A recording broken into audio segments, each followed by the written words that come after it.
j'ai envie de dire avec Jean 17. Avec Jean 17, où Jean 17, le verset 3, on va prendre juste le verset 3 qui dit que or, la vie éternelle, celle qu'ils te connaissent, toi, le seul vrai Dieu. Ici, c'est très capital, le seul vrai Dieu. Et c'est pour ça que j'ai dit, celui, il n'a pas dit le Dieu, mais il a dit le seul vrai Dieu.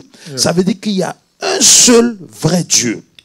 Et donc, ça veut dire qu'il y aura plusieurs entités, il y aura plusieurs entités, bien sûr, qui vont prétendre être Dieu ou qui vont vouloir occuper la place de Dieu dans la vie de l'homme. Donc, ne pas connaître le seul vrai Dieu, c'est ne pas avoir automatiquement déjà la vie éternelle. Vous voyez? Donc, ici, il y a une notion que, enfin, je vais vous donner l'occasion de vous attarder un peu dessus. C'est la notion de connaître. Yes. J'ai l'impression, ou je crois personnellement, que au niveau de l'Église, il y a beaucoup de terminologies qui sont utilisées, mais dont l'Église a très peu la compréhension et la connaissance. Je ne sais pas si on peut un peu s'attarder un peu dessus. Parce qu'on a l'impression que, par exemple, la vie éternelle, les gens peuvent en parler, mais très peu comprennent son essence. Pourquoi? Si vous comprenez un peu. C'est comme, par exemple, on avait vu la prière. Ça veut dire qu'aujourd'hui, on va à l'église, on nous dit prie. Et on commence à prier. Mais ça fait une différence où ta vie de prière prend une autre tournure. Quand tu comprends ou tu as la connaissance de ce pourquoi tu dois prier. Est-ce qu'on peut parler un peu de ça? Et puis, parce que je crois que c'est un peu dans ce but. Oui, absolument. Donc là, ouais, c'est pour ça que j'ai dit quand j'écoutais les messages passés, parce que justement la vie éternelle, ce n'est pas vivre longtemps. Ce n'est pas parce que quand tu veux définir vie éternelle, c'est une vie qui ne s'arrête pas. Mais alors que dans la Bible ou dans la parole de Dieu, quand on parle de vie éternelle, on parle de la vie de Dieu. On parle du Zoé. On parle de la vie que donne l'Esprit Saint qui habite en nous. Donc cette vie qu'on veut exprimer, qui est celle que Jésus est venu vivre en fait, est venu nous montrer. Voilà. Donc c'est un peu ça. Donc c'est important de mentionner ça effectivement, que cette vie éternelle là justement, pour l'obtenir, il va falloir connaître Dieu. Et même dans les études passées, c'est là l'apôtre a mentionné que le connaître ici, c'est le connaître dans Genèse. Adam connut Ève, c'est-à-dire c'est une intimité qui produit quelque chose. C'est ça. Voilà. Donc c'est important, c'est vrai, pour ne pas que ça soit des slogans, pour ne pas que ça soit des mots juste qu'on balance comme ça, j'ai la vie éternelle, et qu'on ne manifeste pas justement.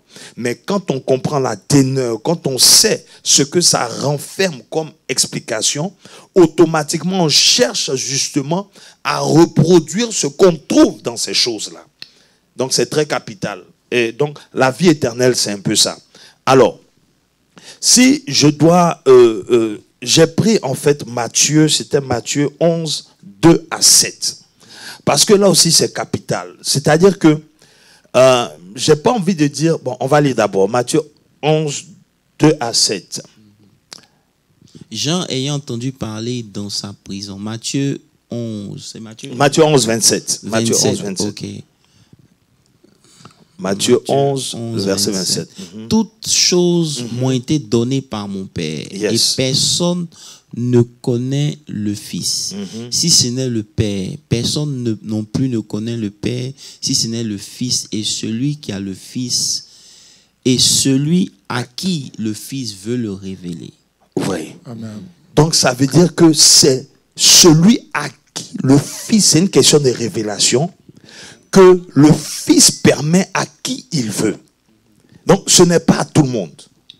Donc, c'est une révélation par rapport au choix même divin. C'est le Fils qui décide à qui il veut révéler qui est le Père. Ça veut dire ici que, en fait, de façon générale, pour moi, tout ce qui concerne Dieu peut être étudié, c'est vrai, mais il y a un niveau de révélation. Yes. Ça veut dire quoi? Ça veut dire que votre connaissance sera limitée si Dieu lui-même ne vous introduit pas à un certain level de mystère.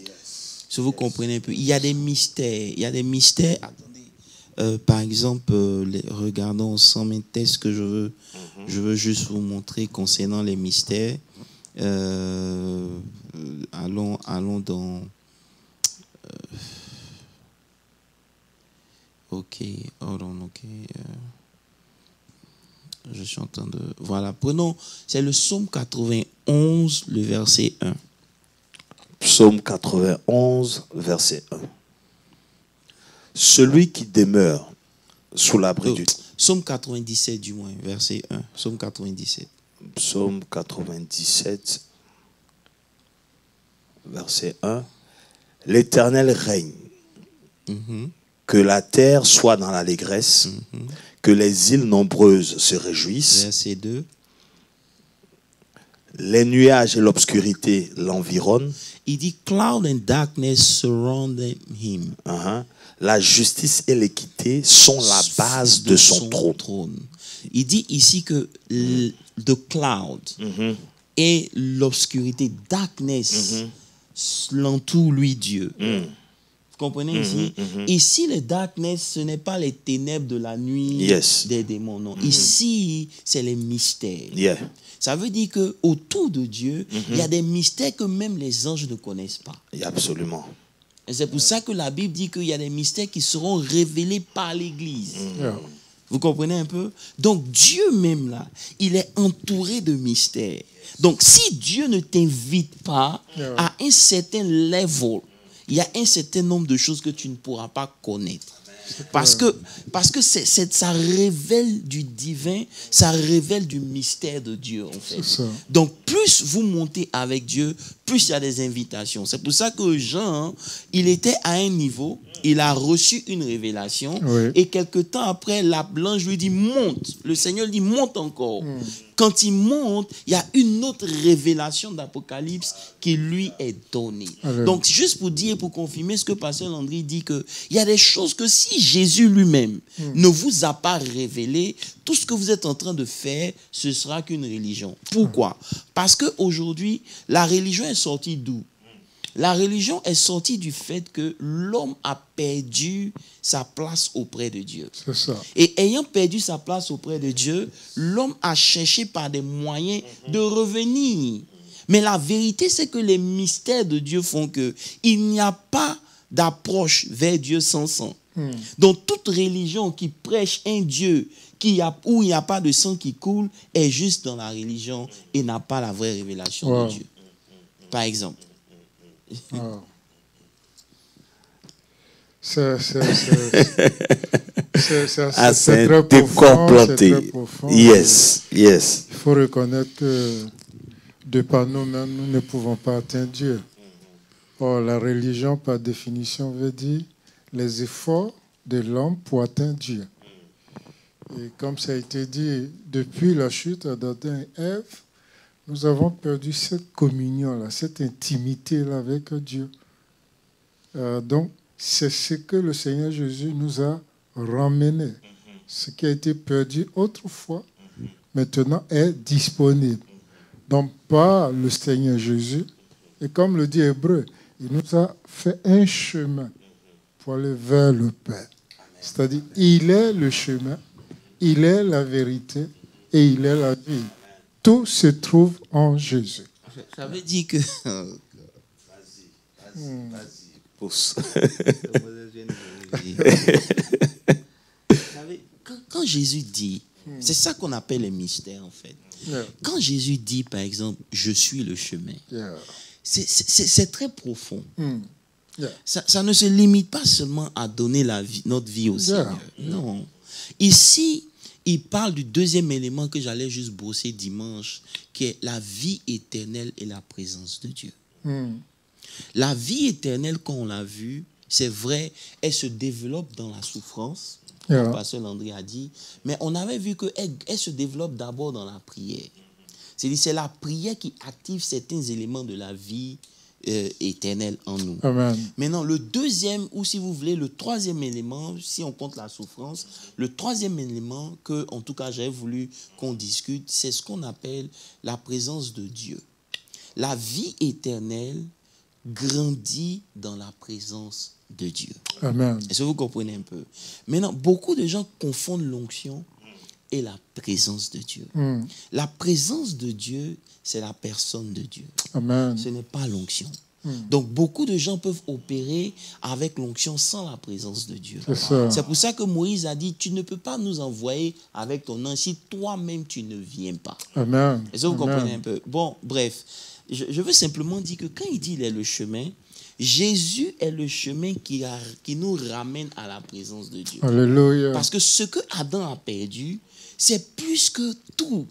C'est la présence de Dieu que Adam a perdu. Amen. On aura le temps de revenir dessus. Donc, mais Jésus dit qu'il est le chemin Yeah. qui nous conduit à cette présence-là. Et c'est rempli de mystères. On aura le temps d'étudier tout ça là. C'est juste une parenthèse. C'est une parenthèse qu'on aura du mal à fermer. Yeah, non, on va fermer. C'est une parenthèse. Oh, wow. Non, effectivement. Donc, dans Hébreu, quand il dit il a ouvert un nouveau chemin, c'est en rapport avec l'ancienne alliance, où il y avait un seul gars qui allait dans la présence de Dieu. Tout à fait. Et bon, bref, on va revenir. Seul le souverain sacrificateur. Et qui partait avec le sang d'animaux. Voilà. Tout à fait. Donc c'est des mystères. Il y a une différence. Donc, on voit ici que... Effectivement, moi, on admet que la présence de Dieu est nécessaire. C'est nécessaire. Comme Moïse l'a dit, c'est très, très important. Ça veut dire que, pasteur Moses, la présence de Dieu, c'est là où le chrétien doit vivre. On ne visite pas... Un roi ne visite pas son palais. Il vit dans le palais. Vous comprenez un peu? Donc, la présence de Dieu, là, ce n'est pas une option.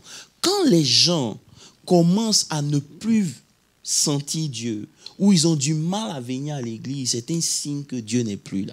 Amen.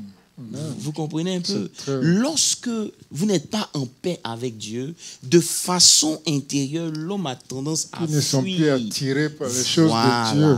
C'est des signes, et ça doit vous faire peur. Parce que de même que le poisson ne peut pas vivre en dehors de l'eau, il est impossible pour l'homme de vivre en dehors de la présence de Dieu. Vous comprenez un peu? Elle est cruciale. Et c'est dans cette présence-là que la vie éternelle trouve son essence et grandit. C'est l'environnement de la vie éternelle. Mais ça, c'est pour dimanche. Comme on a dit, il y a la prière, il y a la souffrance, et là maintenant nous parlons du chemin. Mais revenons un peu sur la prière du Seigneur, parce que ça établit le tableau que nous venons de brosser. Il dit d'abord notre Père qui est aux cieux. Donc ce n'est pas un Père terrestre. Et le thème que ton nom soit sanctifié, en réalité, veut dire que je sois consacré. C'est-à-dire, I'm belong to you. Je t'appartiens. Maintenant, si je t'appartiens, que ton règne s'établit, comme vous venez de le dire. Alors, c'est lorsque le règne de Dieu est établi que tu peux manifester la vie d'en haut, que ta volonté s'efface maintenant dans ma vie comme elle est faite au ciel. C'est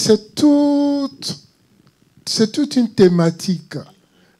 Souvent, les chrétiens pensent qu'il faut juste réciter cette prière, mais en réalité, c'est très, très profond. Ça veut dire qu'aujourd'hui, on se rend compte que autour de Dieu, il y a beaucoup de mystères que les chrétiens n'ont pas compris.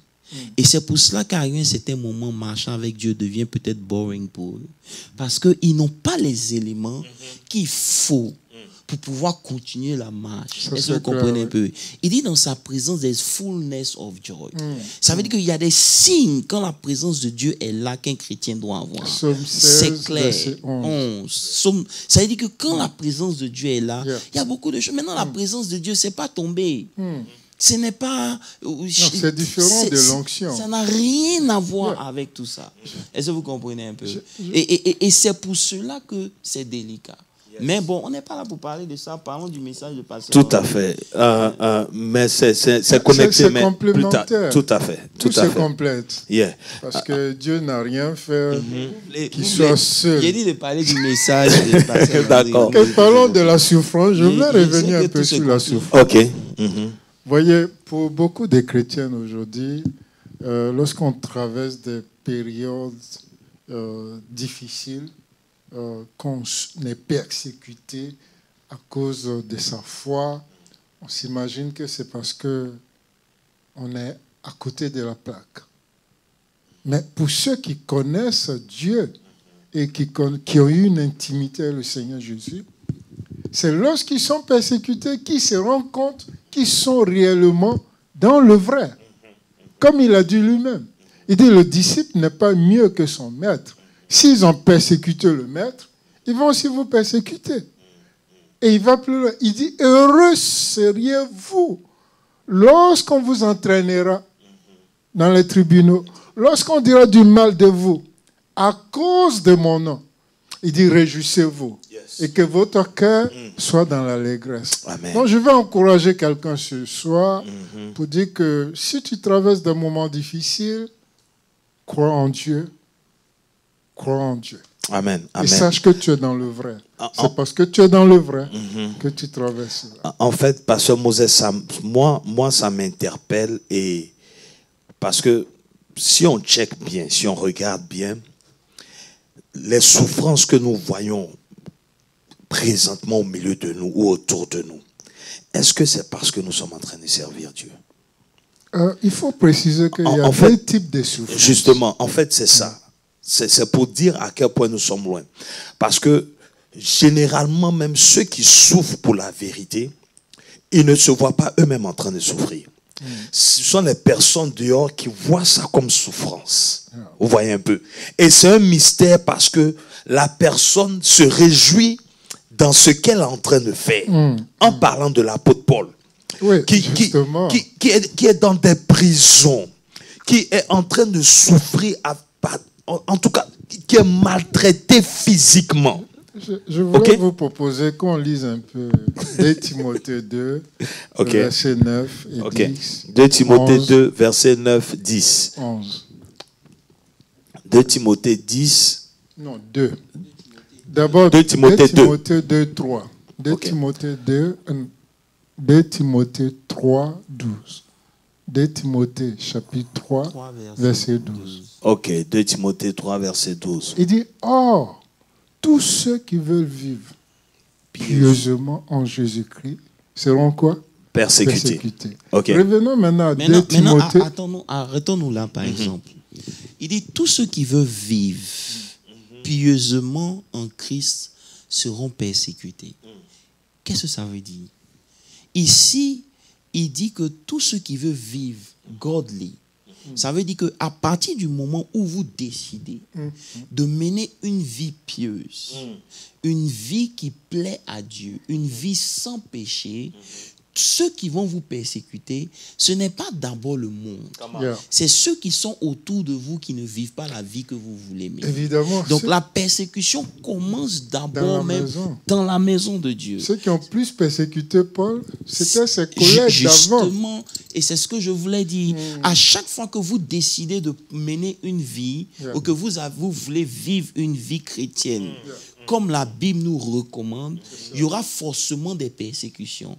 Soit on va trouver que vous êtes trop saint, ou que vous croyez supérieur aux autres, ou bien vous pensez que quelque quoi. Et c'est ça qui fait que les gens qui ne sont pas proches de Dieu, qu'est-ce qu'ils font? Ils essaient de vous attirer là où ça ne marche pas.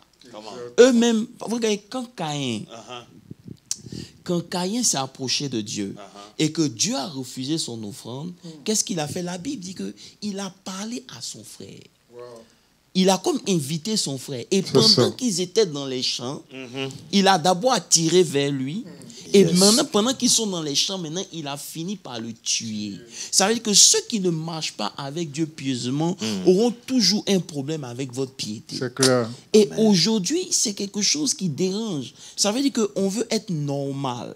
On veut être des gens, on veut être normaux, on veut vivre de façon normale, on veut se confondre. On veut plaire à ce monde. Alors que vous ne pouvez pas plaire à ce monde et plaire à Dieu. C'est impossible. Vous ne pouvez pas plaire aux hommes et plaire à Dieu. Arrivé à un certain moment, il y a une séparation qui va devoir se faire. Et c'est en cela que la persécution va commencer même au niveau même de l'Église.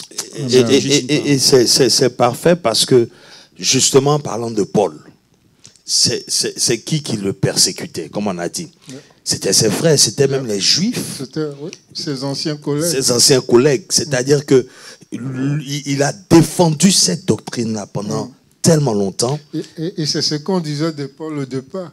C'est lui qui cherchait à détruire l'Église. Tout à fait. Prêche maintenant la foi qu'il combattait. Allez-y, mon pasteur. Non, mais en fait, on est en train de dire ça. En fait, moi, je vois combien de fois nous sommes loin. En fait, je me remets en cause. Parce que le plus souvent, je pense que ça a été mentionné dans une prédication, on souffre parce qu'on n'a pas une voiture. Ou bien on est malheureux parce que, je ne sais pas si tu vois ce que je veux dire.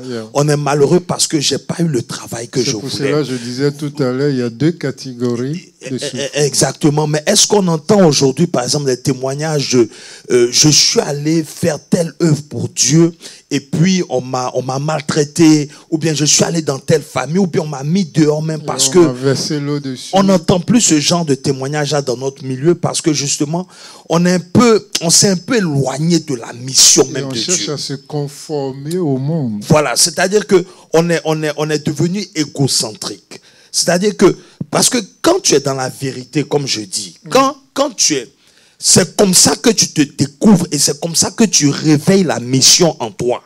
C'est ce qui rejoint la présence de Dieu. Parce que ça te rappelle en fait la raison pour laquelle tu es là. Vous voyez? Donc ça te dérange. J'ai envie de dire que ton appel te persécute.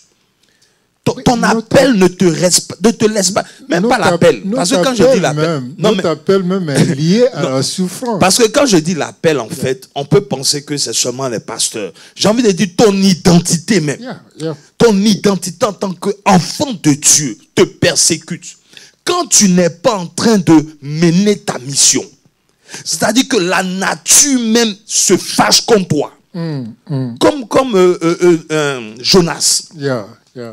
Mais tout se lève contre Jonas parce que simplement il n'est pas en train d'aller où Dieu lui a demandé d'aller. Tout à fait. C'était ça sa mission. Et il y a des personnes comme ça aujourd'hui, c'est ça. Oui. Ta mission est de servir Dieu. C'est vrai, nous sommes tous venus ici aux États-Unis parce qu'on voulait à la base un lendemain meilleur, on voulait poursuivre nos études, on voulait réaliser de grandes choses. C'est pas mauvais. Mais est-ce que c'est la mission primordiale? Est-ce que c'est ce pourquoi Christ est mort et ressuscité et t'a accordé cette révélation-là pour que tu aies la vie de Dieu? Est-ce que ça se limite à ça? C'est ça en fait. Et donc c'est pour ça qu'on est insatisfait malgré ce qu'on obtient matériellement. Il y a un manque, il y a quelque chose qui ne va pas. On sent que ce n'est pas ça. Ce n'est pas la vie n'est pas complète.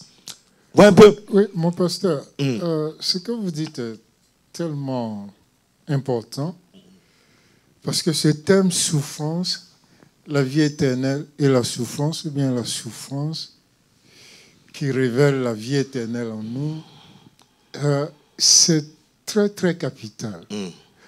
Aujourd'hui, il faut avoir le courage pour prêcher la souffrance dans le domaine chrétien.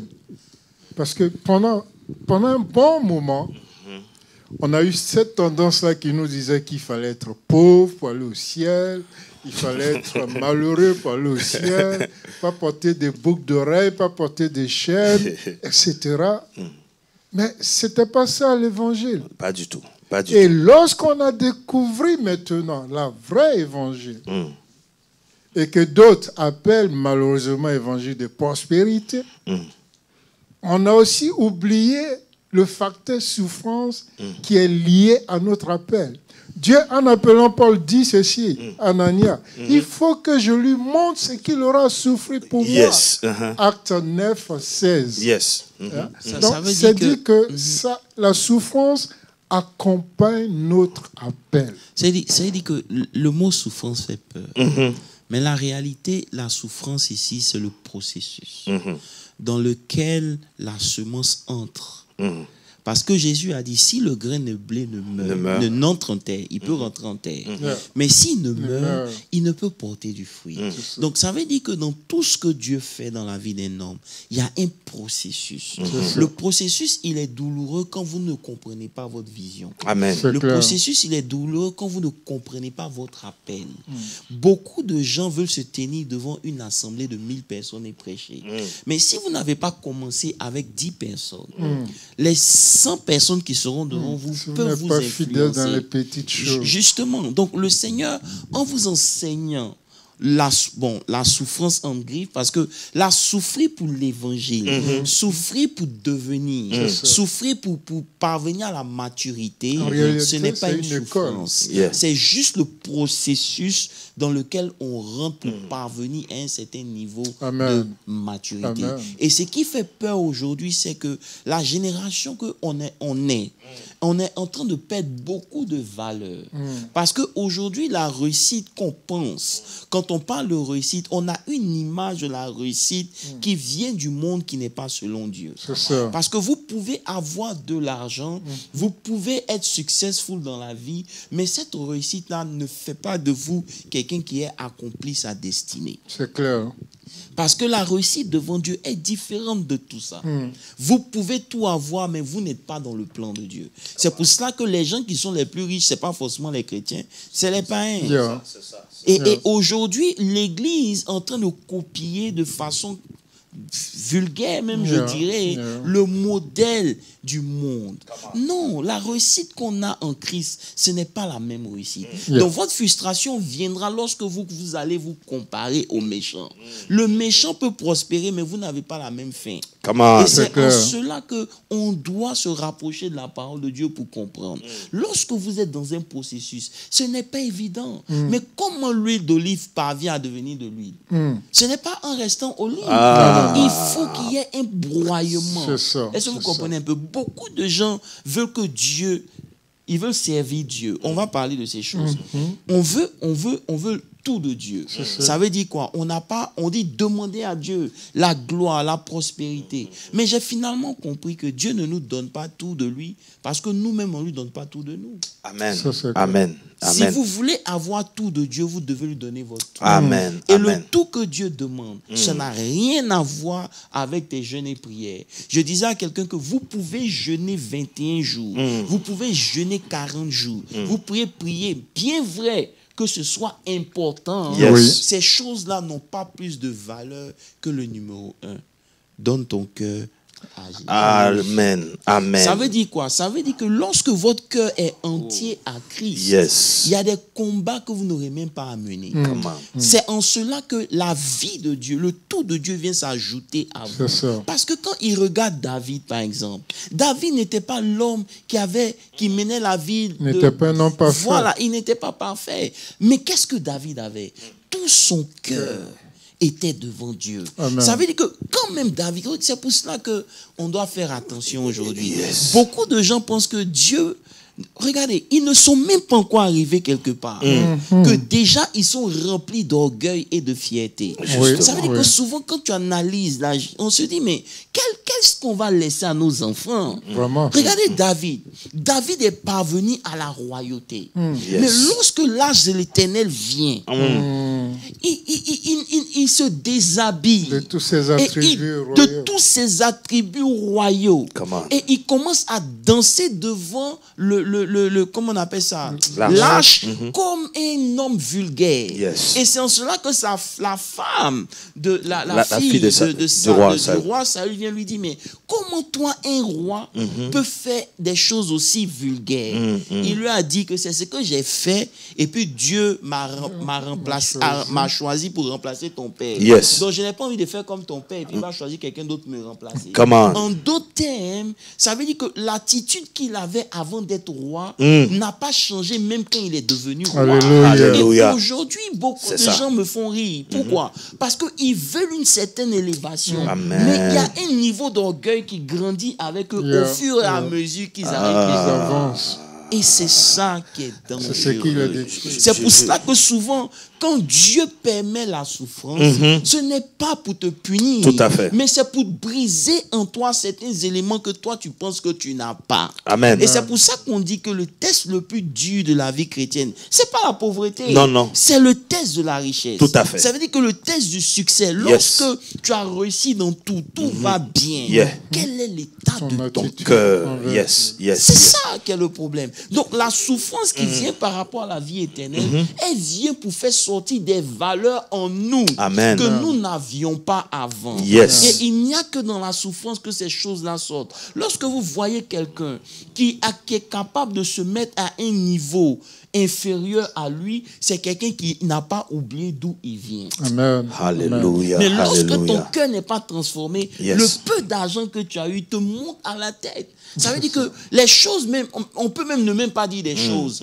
mais tu te sens facilement irrité et irritable. Pourquoi? Simplement parce que pour toi, tu es arrivé à un certain niveau. Mais lorsque vous ne comprenez pas ces choses-là, vous n'êtes pas en train de grandir. Apôtre, tu vois, c'est ça le cœur même de la chose. Pourquoi? C'est pour ça que j'ai parlé de conversion. Parce que j'ai réalisé en étudiant les conversions que, bibliquement, toutes les conversions se sont faites à cause de la réaction du cœur. On dit le cœur était fendu. Ils étaient vivement touchés dans leur cœur. C'est ça. C'est-à-dire l'amour de Dieu est arrivé à un certain niveau, vous voyez un peu, où il n'y a plus rien qui compte ou qui est au-dessus de cet amour-là.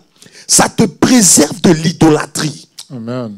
Amen. Ça te préserve de l'idolâtrie. Ça fait que ça crée un canevas justement où la gloire ne peut pas t'éloigner de Dieu. C'est clair. C'est de ça qu'on est en train de parler. Et j'aime la version biblique quand on parle de David. On dit the man after God's heart. C'est-à-dire celui qui cherche continuellement le cœur de Dieu. Quelle que soit la royauté, quel que soit le niveau. Et j'ai réalisé qu'en fait, quand Dieu ne nous permet pas de prospérer à un certain niveau, c'est pour nous protéger. C'est clair. C'est de ça qu'on parle. Ça veut dire qu'on ne va jamais parvenir, comme je parlais des mystères de Dieu. Vous savez, il y a des niveaux avec Dieu que vous atteignez en fonction de votre brisement. Yeah. C'est pour cela que Dieu dit il aime le cœur brisé. Yeah, Le yeah. cœur brisé montre un niveau d'humilité. C'est clair. Et c'est le niveau d'humilité là qui nous positionne à un certain level. Quand Jésus dit par exemple que vous ferez des choses plus grandes que moi, Yeah. ce n'est pas parce que toi aujourd'hui tu as fait quelque chose plus que ton père spirituel Yeah. que automatiquement tu es plus que lui. Non, non, non, Jamais non, de non, la non, vie. non, non, non, non. Le D'où vient fait, ta mais source? justement, D'où vient ta source? et tu vois, c'est cette mentalité-là que peut-être notre génération est en train de perdre et qui fait que beaucoup de serviteurs de Dieu vont finir mal. Yeah. Pourquoi? Yeah. Parce qu'il n'y a pas eu un temps de brisement pour comprendre C'est ça. les profondeurs du protocole de Pour Dieu. leur donner des racines. Il y a des choses avec lesquelles il ne faut même pas jouer. Il faut faire très attention. Yeah. Très attention. Ça veut dire que ce n'est pas... Par exemple, on est en train de rentrer dans la fête des pères et j'étais en train d'analyser en fait l'importance du père dans la vie d'un enfant, de façon naturelle et de façon spirituelle. Aujourd'hui, on perd la notion de respect. Oui. Mais écoutez, voir la nudité même de ton père ne te donne pas le droit jamais de la vie de t'adresser à lui d'une manière ou d'une autre. Parce que c'est des choses que Dieu Ne tolère pas. respecte. Non, il ne s'amuse pas avec. Le Seigneur ne s'amuse pas. Dieu respecte ça au point que Dieu dit à Myriam, il dit tu n'as pas eu peur. Comment? Vous savez que Moïse est le frère cadet. Yes. Le dernier. Moïse, c'est le frère cadet. Il est petit, c'est le petit frère de Aaron et de Myriam. Tout à fait.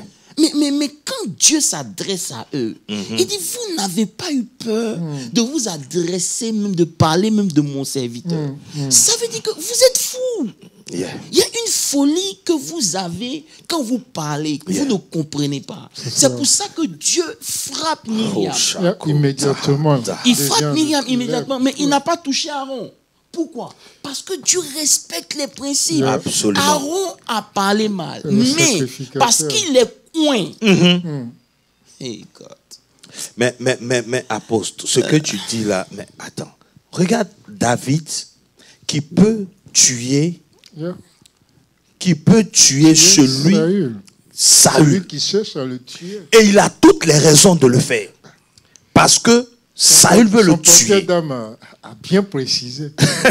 Voici le jour où Dieu Te livre entre les ton mains. ennemi entre les mains, Il dit, je ne peux pas toucher à loin. loin de Dieu. Que Dieu Il y a un lui-même, combat qui appartient à Dieu. que Dieu lui-même s'en charge. Vous voyez un peu. C'est Maintenant, apôtre, ce que tu viens d'expliquer là, en fait, je vois ça en deux. Parce que une fois, je disais à quelqu'un comme ça que si Dieu te permet de voir un manque, là, je parlais même de finances, je parle même de matériel. Si Dieu te permet de voir un manque dans la vie d'un homme de Dieu, c'est parce qu'il veut te bénir. Yeah. clair. Mais si tu ne comprends pas, tu vas penser que c'est le moment pour toi de montrer que tu es trop fort ou tu es au-dessus de lui. Tu comprends un peu? Bien. C'est-à-dire, Dieu va te permettre... rater ta Non, bénédiction. mais c'est ça en fait. C'est-à-dire, regarde les personnes, ceux qui sont à côté des hommes de Dieu, ils ne font pas attention. Il y a des opportunités que Dieu donne. Tu as l'impression que c'est une occasion pour toi de rire. Mais Dieu veut t'emmener quelque part. Si ton cœur est attaché à Dieu, tu seras le protecteur. Ou tu peux être le moqueur Merci, mon pasteur. pour t'emmener quelque part. Mais les gens Merci, ils sont mon pas... pasteur. Voyez, Oui. C'est ce que le Seigneur Jésus disait. Ah. Il dit, toute la loi est résumée en 2 phrases. Aime Dieu de tout ton cœur, de toute ta force, comme on le disait depuis, et de toute ton intelligence. Quand tu aimes Dieu de cette façon-là, tu ne te considères plus. Et dit, le deuxième est semblable. Aime ton prochain comme toi-même. Donc, si nous arrivons à ce niveau de maturité, on comprendra. Lorsqu'il y a un besoin chez l'homme de Dieu, qu'il faut le combler, et quand le comblant, tu es en train de s'aimer pour ta propre vie. Justement. Parce Et que le Dieu, crédit de l'homme ne reste pas sur Dieu Dieu. pouvait te le cacher. Attends. Il y a beaucoup de choses quand il s'agit de cette révélation. Moi, je crois qu'on est en train de perdre l'essentiel. Regardez, il faut faire attention d'attaquer un homme que Dieu a béni. Je m'explique. Quand le fils de Noé a vu la nudité de son père, parce qu'il y a le protocole, tu sais que Noé ne l'a pas maudit lui. Non. Bien. Pourquoi? Parce que quand vous lisez Genèse 9, verset 1, Bien la sûr. Bible dit que Dieu bénit Noé Noé et ses ses Fils. Yes. Donc, la bénédiction étant déjà Là. sur les enfants de Noé. Noé, il ne peut pas maudire ce que Dieu a béni. Tout à fait. Donc, qu'est-ce qu'il fait? Il maudit son petit-fils, Petit-fils. Yeah, yeah. qui est Canaan. C'est ça, c'est ça. Vous comprenez un peu? Et le quatrième même du fils Donc, de ces derniers. voilà, donc juste pour dire quoi? Que les gens qui comprennent le processus, Yeah. les gens qui comprennent comment Dieu fonctionne, Yes. ne se trompent pas. Yeah. La nudité de quelqu'un ne vous donne pas un certain droit. Non, non. Impossible. Ça, c'est juste une parenthèse. Et c'est pour cela que beaucoup parmi nous ne grandissent pas. Parce que lorsqu'ils sont en dessous de quelqu'un et qu'ils commencent à développer certaines aptitudes, ils ont oublié que ce qu'ils ont reçu leur a été transféré par Amen. quelqu'un. Exactement. Est-ce que La vous comprenez un source. peu?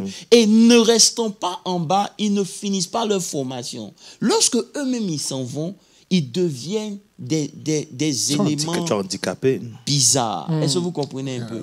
Pourquoi? Parce que Dieu ne se trompe pas. Il dit, je vous enverrai des pasteurs selon mon cœur. Selon mon Il cœur. choisit l'homme qui a la clé pour ta destinée et ouvrir les choses qui sont en toi. Amen. Il peut ne pas être l'homme le plus parfait du monde. Non, mais- Il peut être l'homme le plus sale comme Élie.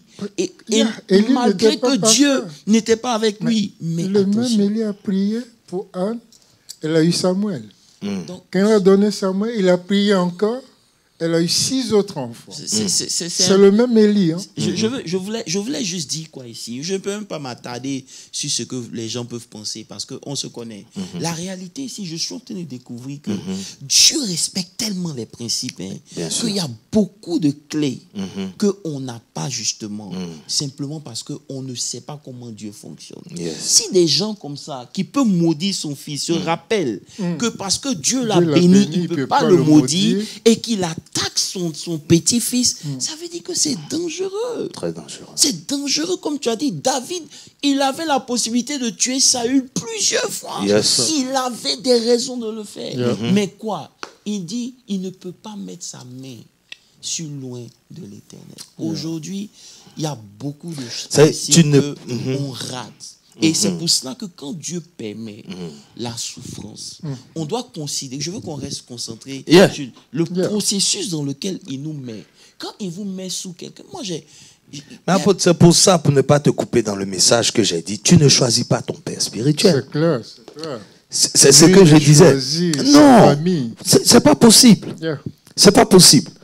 Et ça, c'est une connexion spirituelle. Élisée n'a pas choisi Élie. Tu vois, ça revient dans le combat. Bon, on peut mettre ça à un niveau de combat de la chair et tout, parce que quand tu reviens dans la chair, tu prends une certaine considération. Mais sinon, quand tu restes dans le domaine spirituel, tu ne peux pas choisir ton père spirituel. C'est pas possible. Ça veut dire qu'aujourd'hui... Laissez-moi vous dire quelque chose. Aujourd'hui, vous voyez qu'on a tendance... qui qu'on soit, à aimer un ministère. Mais on ne demande pas comment il a fait pour arriver là où il est arrivé. Merci. Ça veut dire quoi? Ça veut dire qu'on accepte la personne, mais on n'est pas prêt à accepter le sacrifice et la souffrance que cette personne a enduré pour arriver là où il est. Donc, si tu veux être comme lui, il faut d'abord chercher à connaître quelle est sa souffrance, quel est le prix qu'il a payé, quelles sont les heures de prière, tous ces efforts qu'il fait pour parvenir. Parler de Dieu, Pasteur Moses, c'est pas du jeu. Non. Connaître Dieu, ça engage du temps. Beaucoup de sacrifices. Ça veut dire que depuis, par exemple, le matin, après le sport, je suis dans mon bureau jusqu'à avant de venir ici pour faire le truc. Pourquoi? Parce que lorsque vous cherchez à connaître Dieu, ce qu'on vous dit rapidement en 30 minutes et que peut-être même que vous ne considérez pas, ça nous a pris des années pour pouvoir parvenir à un niveau de compréhension, juste pour partager ces révélations avec vous. Donc, moi, je crois que respecter cela. La vie, je vais te laisser parler parce que je vais simplement dire une chose ici. C'est que la souffrance permet de réveiller en nous les choses que Dieu a mises en nous au moyen de son esprit. Ça veut dire quoi? Tu as en toi la vie éternelle. Cette vie-là, par exemple, si tu n'as pas l'occasion de manifester l'amour, comment tu vas manifester l'amour? Comment tu sauras qu'en toi, il y a le pardon? Il faut que tu sois blessé pour que la vie éternelle que tu as reçue, qui transporte l'habilité de pardonner, qui est en toi, puisse être réveillée. Vous comprenez? Vous rencontrez des gens, ils vont se dire, mais toi, tu pardonnes tout le monde. C'est pas parce que tu as le choix, mais tu as en toi une semence qui fait que même quand tu veux te fâcher, tu n'y arrives pas. Amen. Pourquoi? Parce que tu te rappelles aussi de combien de fois toi on t'a pardonné. Amen. C'est pour ça qu'il dit dans sa prière, pardonne-nous nos offenses comme nous pardonnons aux autres. Ça veut dire que pour que moi mes offenses soient pardonnées, je me dois de pardonner à l'autre. Vous comprenez? Et lorsque je ne comprends pas ces choses, vous comprenez qu'il y a en moi l'habilité de pardonner qui vient de la vie éternelle. Parce que la vie éternelle, c'est un package. Exactement. Ça me donne la capacité de faire un certain nombre de choses. Mais je choisis de ne pas pardonner ou je pardonne qui je veux pardonner. Et ça fait que finalement, Dieu, parce que Dieu ne va jamais te faire passer des classes. Il va te maintenir là jusqu'à ce que tu acceptes et que tu move forward. Sinon, tu es toujours là. Amen. Donc, il va maintenir les souffrances. Pas que c'est pour te déstabiliser, tout à fait, mais au contraire, c'est pour t'emmener à la repentance. Et lorsque tu comprends ces choses, tu passes en classe supérieure. Amen. Et Dieu te donne d'aller de l'avant. Ça Amen. fait que lorsque on te voit dans 10 ans, parce que la vérité ici, Pasteur Landry, c'est Yes. que la personne que tu es aujourd'hui, tu ne seras pas la même personne dans 5 ans. Amen. C'est Amen. clair. Amen. Vous comprenez? Amen. C'est clair. On n'est pas les mêmes personnes qu'on était Il y a lorsqu'on 5 a ans en commencé. arrière ou 10 ans en Non, arrière. on n'est pas les mêmes personnes. On est arrivé à un autre level. Est-ce que vous comprenez Yes, un peu? yes. Ça c'est venu par quoi? C'est les épreuves de la vie. Tout à fait. Lorsque vous traversez les épreuves, il y a quelque chose en toi qui sort. Amen. C'est cette vie-là, cette Yes. essence que Dieu a mis en nous. Donc souvent, au lieu de dire, Seigneur, délivre-moi, Seigneur, je t'en prie, tu vois pas que je souffre, je souffre, oh, je souffre, je souffre, oh, je souffre. Non, cherche à comprendre. Yes. Pourquoi le Seigneur te maintient dedans? Ah, Il y a des petits tests, hein, que il y a des gens qui me font. Il dit, Seigneur, si tu me bénis, tu vas voir ce que je vais faire. Mais attends, ce qu'il t'avait donné avant, qu'est-ce que tu en as fait? Amen. Tu Amen. comprends un peu? C'est Et ça. souvent, il y a des gens qui me font rire, quoi. Non, quand le Seigneur va me bénir, c'est là que je vais faire. Attends, le peu que tu as là, tu ne peux même pas faire. C'est quand il va te donner 10 millions que tu vas venir maintenant le servir. Vous comprenez un peu? Ça prouve l'état de notre cœur. Yes, C'est yes. devant la souffrance que l'état de notre cœur est manifesté. Amen. Devant l'épreuve, devant la réalité, Dieu permet qu'on puisse voir Amen. qui nous sommes en réalité. Amen. Et en fonction de qui nous sommes en réalité, on permet maintenant de s'ajuster. Yes. Et cette vie qui est en nous commence à prendre forme. Alléluia. Et lorsqu'on vous regarde, on va dire, ah, cet homme-là, vraiment, il est calme. Ou bien, c'est quelqu'un qui est lent à la colère. Ou bien, c'est pas parce que non, il y a des épreuves dans lesquelles ils sont passés. Yes, yes, et ces épreuves-là yes. ont fait sortir une Forger certaine son habileté. caractère. Et ça fait sortir l'or pur. C'est pour Alléluia. ça qu'il dit que même l'or, là, on le fait passer par le feu. Mais une chose est bonne avec le Seigneur, c'est que même quand tu traverses le feu, il est avec toi. Amen. Amen. Amen. Amen. Waouh, waouh, waouh, waouh, waouh. Ah, peuple de Dieu, en tout cas, il y a trop à dire. En fait, quand tu prends Romains 8, 18, qui était dans la continuité de notre étude de Romains, c'est que après la souffrance, il y a la gloire. C'est ça. Après la souffrance, il y a la gloire. Donc, c'est par rapport à la gloire que Dieu nous prépare dans la souffrance. C'est clair. En fait, c'est ça. Donc, c'est par rapport à la gloire que Dieu il dit, j'estime que les souffrances du temps présent ne sauraient être comparées à la gloire à venir Amen. qui sera révélée pour nous. Et là encore, c'est important. Pourquoi? Parce que lorsque vous parvenez à un niveau de gloire, sans avoir traversé la souffrance, vous devenez un Justement. monstre. Justement. Yeah. Justement. Parce que Jésus l'a dit, quand ils sont venus l'arrêter, et que Pierre a coupé l'oreille, il a dit à Pierre, tu as quel problème? Tu penses que je ne peux pas appeler une légion d'anges pour venir Yes. me secourir? C'est ça. Tu dis, j'ai la possibilité de le faire. Yeah. Mais parce que j'ai été brisé, je suis passé dans le processus. Je veux que la volonté de Dieu s'accomplisse. Alléluia. C'est Alléluia. là le combat. Yes. Ça veut dire que permettre à la volonté de Dieu de s'accomplir malgré le niveau de gloire où nous sommes. C'est pour ça que vous voyez un président africain qui dit votez-moi, je vais faire ceci, je vais faire cela. Mais dès qu'il a le pouvoir, Alpha Blondy l'a dit, le pouvoir corrompt absolument. Quand c'est Karl Marx, Alpha Blondy a volé. Mais une chose est sûre, c'est que il dit le pouvoir, ça corrompt Yes. absolument. Yes. Lorsque vous êtes dans une place d'autorité, si vous n'êtes pas brisé, vous allez abuser de votre autorité, Yes. abuser de vos ressources et vous allez détruire votre vie. Amen. C'est pour ça que Dieu ne se presse pas. Il va avec nous doucement. Ces souffrances du temps présent ne sauraient être comparées à la gloire. Donc quand tu sais qu'il y a une gloire à venir et que Dieu te donne de passer dans un processus, au lieu de te plaindre, parce que lorsque vous souffrez, il y a deux options.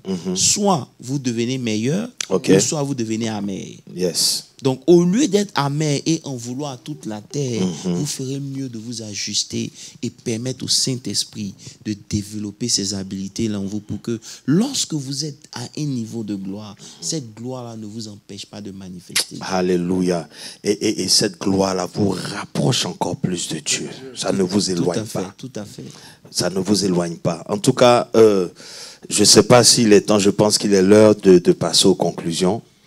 Moi, ce que je peux dire, vraiment, il y a tellement de choses à dire. Mais simplement de se revoir, c'est-à-dire il faut s'arrêter à un certain moment et puis se poser des vraies questions intérieurement. Se poser les vraies questions et avoir la motivation qu'il faut par rapport à sa vie chrétienne. C'est-à-dire, je suis fils de Dieu. En fait, c'est pourquoi. Qu'est-ce que Dieu attend de moi? Parce que toute la vie d'un enfant de Dieu se résume à ce pourquoi il a été emmené en mission. Sinon, tu vas vivre de frustration en frustration. Et je prie en tout cas que Dieu te fasse grâce de découvrir par révélation, par l'Esprit de Dieu, ce pourquoi tu es là. Quand tu vas subir les souffrances, sachant que tu es dans ce que tu dois être vis-à-vis de Dieu, tu ne vas plus jamais voir ça comme des souffrances, mais des écoles, des étapes pour pouvoir te permettre de glorifier mieux Dieu devant. Donc, que Dieu vous bénisse. Je vais laisser le pasteur Moses et ensuite l'apôtre. Et bonne fin de semaine. Il y a beaucoup à dire. Et nous avons écouté les hommes de Dieu. Ils ont dit beaucoup de choses. Ce que je voulais vous exhorter à faire, c'est de mettre toutes ces choses-là en pratique. Essayez au moins. Et comme vient de le dire pasteur André, la souffrance n'est pas une fatalité, mais c'est une école. C'est le lieu où Dieu forge notre caractère.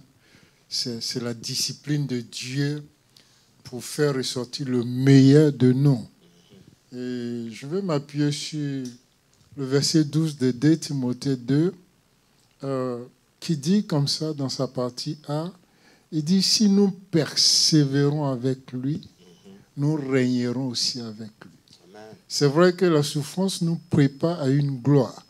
Mais pour obtenir ou pour atteindre cette gloire-là, il faut que toi, ma soeur, toi, mon frère, tu puisses persévérer dans la foi. Amen. Que Dieu vous bénisse et que Dieu vous garde.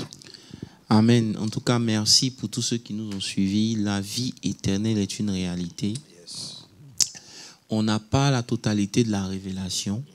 On est en train, comme vous, à découvrir les clés. Comment faire pour activer cette vie-là.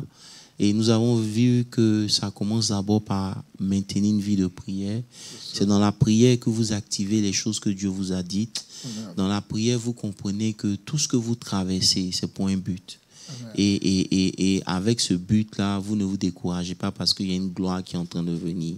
Dimanche prochain, nous allons parler de la présence de Dieu et la vie éternelle. Je veux vraiment vous exhorter à vous connecter parce que nous allons rentrer en profondeur. Vous allez comprendre ce que c'est. Il y a beaucoup de choses qu'on dit dans l'Église qui sans vraiment comprendre.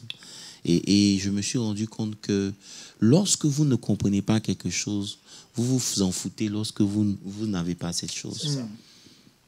Lorsque vous n'avez pas compris quelque chose, le fait de ne plus avoir cette chose ne vous dit rien. Parce que vous ne comprenez pas ce que c'était. Donc l'avoir perdu ne vous dit rien. Mais lorsque vous comprenez ce que vous avez perdu, vous allez vous atteler à récupérer ces choses. Nous avons la vie éternelle. C'est à nous de nous battre pour que cette vie-là soit manifestée. Que peu importe la souffrance dans laquelle vous êtes, vous devez comprendre que Dieu est en train de vous préparer pour le next level. Amen. Que Dieu vous bénisse, Pasteur Landry. Comme tu as prêché dimanche, il faudra juste clôturer par la prière. Prie pour nous et pour tous ceux qui nous ont suivis. Amen. Seigneur, merci pour cette grâce que tu nous fais. Comme tu dis toi-même que c'est par le Fils que nous avons la révélation du Père. Seigneur, par cette étude, par ces temps de prédication, ces moments où ton ministère même est en train de traverser des moments qu'on peut appeler souffrance. Parce que nous n'avons pas notre temple physique, nous ne pouvons pas fellowship comme nous avions l'habitude de faire. Mais Seigneur, à travers ces moments, tu nous fortifies. À travers ces moments, tu nous façonnes. À travers ces moments, tu nous prépares. À travers ces moments, tu nous équipes. À travers ces moments, tu nous sélectionnes. À travers ces moments, tu nous